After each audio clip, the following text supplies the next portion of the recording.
नमस्कार, स्वागत है हमारा समाचार में। आज हम मौजूद हैं शोभा सर जो गौशाला है, जो उनके अध्यक्ष साहब हैं, पूर्व अध्यक्ष है, वो भी हमारे साथ मौजूद हैं, भगवान सिंह जी। इनसे आज खास मुलाकात करेंगे। लगातार इस गौशाला को लेकर किस प्रकार करते हैं मैनेजमेंट है। बात करेंगे तहसील की, तो तहसील अध्यक्ष भी हैं, तहसील की बड़ी जिम्मेदारी भी इनके पास है। लगातार किस प्रकार ये गौशाला के अंदर विकास कार्य करवा रहे हैं, क्योंकि 11 साल गौ माता की इन्होंने सेवा भी की है। तो सबसे पहले तो हमारा समाचार में स्वागत है सर, आपका बहुत बहुत स्वागत है। हमारे समाचार में आपका भी बहुत बहुत स्वागत है, धन्यवाद। तो सबसे पहले मैं जानना चाहूंगा गौशाला का नाम, आपका पूरा परिचय। श्री गोपाल कृष्ण गौशाला समिति है हमारी गौशाला का नाम। मेरा नाम भगवान सिंह उदावत है। मैं यहीं शोभा ग्राम का निवासी हूँ। तो भगवान सिंह जी, बात करेंगे, गौशाला की जिम्मेदारी आपके पास है, पूरी तहसील की जिम्मेदारी आपके पास है। किस प्रकार है इसको संभालते हो आप, कैसे समझते हो इनको? ऐसा है कि मैं रिटायर्ड कर्मचारी हूँ, सेवानिवृत्त कर्मचारी हूँ, और उम्र के हिसाब से मेरी एज 73 ईयर्स हो गई है। फिर भी मैं प्रयास करता हूँ किसी तरह से गौ माता की जो सेवा मुझे मिली है, तहसील स्तर की भी और ग्राम की जो अध्यक्ष पद की भी, मैं भरपूर प्रयास करता हूँ कि गौ माता की सेवा अच्छी तरह से हो सके। तो भगवान सिंह जी, लगातार जैसे देखा है, तहसील की बात करें तो सबसे पहले, क्योंकि तहसील में कितनी गौशाला आती है आपकी? इसलिए मेरे पास अब तक जो रजिस्टर्ड हैं उनकी 28 की लिस्ट है। 28 की लिस्ट है। हाँ। तो 28 की आपके पास लिस्ट है, 28 के अंदर आपने कभी जाके निरीक्षण किया, क्या कुछ समस्या आ रही है उनके अंदर, किस प्रकार वो चल रही है? हाँ, आसपास की 5-7 गाँव में जा पाया हूँ मैं। बाकी उम्र के हिसाब से, व्यवस्था के हिसाब से पूरा तो नहीं घूम पाता। फोन पे कांटेक्ट हो जाता है। फोन पे कॉन्टेक्ट हो जाता है। ठीक है, तो बात करेंगे जैसे 28 गौशाला, उनके अंदर क्या कुछ समस्या आ रही है, जैसे कोई काम वगैरह, विकास वगैरह, उनकी कैसे समस्या का आपने समाधान करवाया? मूल समस्या इसमें एक आ रही है, ग्रामीण क्षेत्र में व्यवस्था की समस्या आती है, क्योंकि ग्रामीण क्षेत्र में सहयोग कम हो पाता है। बिल्कुल। और अनुदान जो है वो हमें बहुत लंबे समय बाद मिल पाता है। अनुदान की कमी के कारण से दानदाताओं पर निर्भर करना पड़ता है। तो जैसे बात करेंगे भगवान सिंह जी, लगातार देखा है, क्योंकि अनुदान ना आने के कारण, हाँ। क्योंकि कहीं ना कहीं जो गौशाला है बैकफुट पे आ चुकी है। और धरातल की बात करें तो बीकानेर संभाग स्तर पे पीछे धरने भी लगे थे 4 महीने पहले। कहीं ना कहीं सूरजमल जी निवराना ने काफी मेहनत की थी, पूरे गौ भगत थे, पूरी गौशाला के अध्यक्ष थे वहाँ। तो किस प्रकार मोटिवेट रहा था? बहुत बढ़िया मोटिवेट रहा था सूरजमल जी निवराना साहब का, और गोग्राम सेवा संघ के तत्कालीन अध्यक्ष ललित जी दादी से उनका। उन लोगों ने समय समय पर गौशाला की समस्याओं को सुना है, और प्रदेश स्तर पर उन्होंने नेतृत्व किया है, और प्रदेश स्तर पर उन्होंने मंत्रिमंडल से और मुख्यमंत्री महोदय से संपर्क भी किया है। वो प्रयास करते हैं और उनका ये सहयोग रहता है कि इस तरह से गौशाला चलती रहे, सहयोग मिले। भगवान सिंह जी, जैसे बात करेंगे, कहीं ना कहीं अध्यक्षों का कहना है, राजस्थान के पूरे अध्यक्षों का कहना है कि पहले कांग्रेस की सरकार थी जब कहीं ना कहीं अनुदान टाइम टाइम मिल रहा था। अब भाजपा की सरकार है, डबल इंजन की सरकार है, पर अनुदान में बढ़ोतरी भी हुई है, पर कहीं ना कहीं जो अनुदान है वो लेट आ रहा है। इसको लेकर क्या कुछ कहना चाहते हो आप? हाँ, ये बात काफ़ी हद तक सही भी है। कांग्रेस के समय में अनुदान बढ़ा था, पहले 32 रुपये 16 रुपये थे, उसके बाद उन्होंने 40 और 20 किए थे, फिर 44 और 22 हुए। अब इस बीच भाजपा सरकार में 25 और 50 किए गए हैं।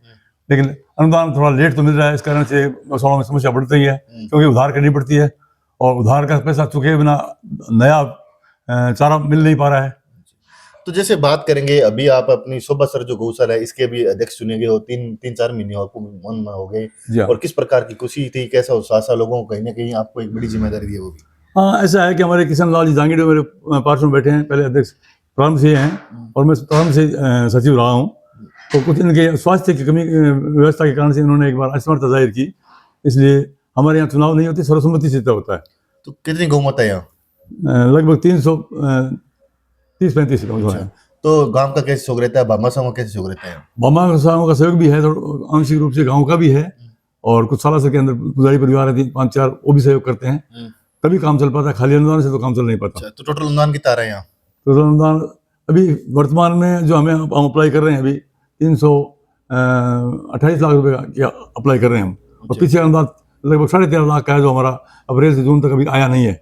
उसके नहीं आने के अभाव, पैसे के अभाव के कारण से हम चारा खरीद नहीं पा रहे हैं। तो गौशाला की निजी है क्या कुछ है, जैसे कोई खाद की सेल करते हो, कोई दूध की सेल करते हो, या कोई जैसे गौ माता छोड़ने के लिए तो कितनी पर्ची काटते हो उसकी? हाँ, गौशाला में विशेष रूप से इनकम आप ये मान लीजिए कि खाद की बिक्री होती है, और थोड़ा बहुत हमारे जांगीड़ साहब के प्रयास से केंचुआ खाद बनाते हैं हम सीमित रूप से, उसकी भी बिक्री होती है। और दूध की भी हम करीब 10-15-16 गायें हमारे गाय हुए हैं, उनका दूध बेचते हैं।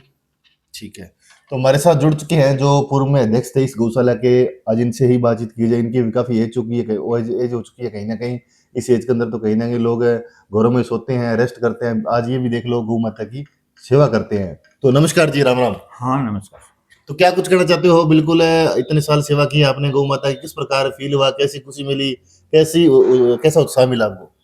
यहाँ गौशाला की जो सेवा है वो इसको धार्मिक विचार से जोड़ के और सेवा की जाती है।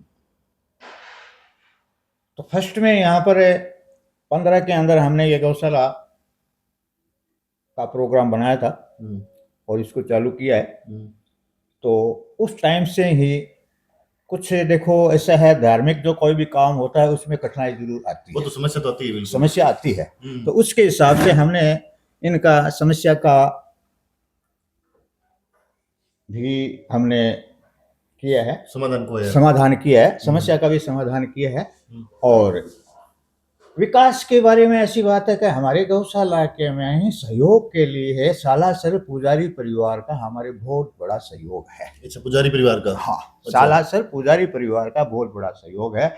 और यहाँ जितने भी ये शेडोर जो बने हुए हैं ये दानदाता द्वारा बने हुए हैं, जिसमें मतलब सालासर पुजारी परिवार का ही सहयोग है। बढ़िया सहयोग है। हाँ, बढ़िया सहयोग है। बाकी हमारे गांव के दानदाता है वो भी सहयोग करते हैं, सर्व समाज का, सर्व समाज का भी सहयोग है। बाकी ठीक है जी। तो बात करेंगे जैसे अध्यक्ष जी, और क्या कुछ समस्या आ रही है, क्या कुछ कहना चाहते हो? तमाम समस्या ऐसी आ रही है कि एक बार हमारे एक दानदाता हैं चंद्राराम जी नेहरा, उन्होंने 12 बीघा पक्की जमीन गौशाला को दान में दिया आज से 3 साल पहले, परंतु उसकी रजिस्ट्री तो तत्कालीन समय में हो गई, पर विभाजन नहीं हो पाया था उस टाइम, वो अभी बाकी है। उसके लिए उनका आपस में पारिवारिक विवाद चल रहा है, उसके लिए प्रयास कर रहे हैं। बाकी मूल चीज गौशाला में एक तो ये है कि आर्थिक अभाव है। हालांकि सहयोग है, गांव का भी सहयोग है, प्रजा का सहयोग भी है, और बिना सहयोग के काम चल भी नहीं सकता, परंतु फिर भी जैसे चारों ओर दीवार निर्माण का कार्य बाकी है और अंदर शेड निर्माण का कार्य बाकी है अभी तक। नियमित रूप से जिस तरह से अलग अलग गौवंश को अलग रखा जाना चाहिए, नर गौवंश अलग, मादा अलग, छोटे अलग, बड़े अलग, अंधे अलग, अपाहिज अलग, उनके हिसाब से शेड होना चाहिए, उतने शेड नहीं हो पा रहे हैं। हम प्रयास करते हैं, जूझ रहे हैं इस समस्या से। दूसरी समस्या ये है कि गांव में जब तक कोई भी संस्था, पूरा गांव का पूरा सहयोग ना हो, विशेषकर युवाओं का, तब तक पूरे ढंग से संचालित हो नहीं पा रही। और हमें भी यही समस्या है। नवयुवक और गांव के जो अन्य लोग रुचि वाले यदि इसमें सहयोग जुड़े तो ज्यादा प्रभावी तरीके से इसका संचालन हो सकता है। धन्यवाद सर। धन्यवाद आपको भी बहुत। बिल्कुल देख सकते हो हमारे साथ मौजूद थे भगवान सिंह जी ने एक दावा किया, एक वादा किया है कि बिल्कुल जो मेरी तहसील के अंदर जितनी भी गौशाला आती है लगातार उसका निरीक्षण किया जाता है। उनके अंदर कोई भी समस्या आती है उस समस्या का तुरंत समाधान हम करते हैं। और इस गौशाला की बात करें तो लगातार जो विकास है जोरों शोरों पे है, और जो भामाशाह है उनका अच्छा सहयोग मिलता है, जो सालासर दरबार है वहां से शास्त्री परिवार का भी अच्छा सहयोग मिल रहा है। तब तक जुड़े रहे हमारा समाचार के साथ।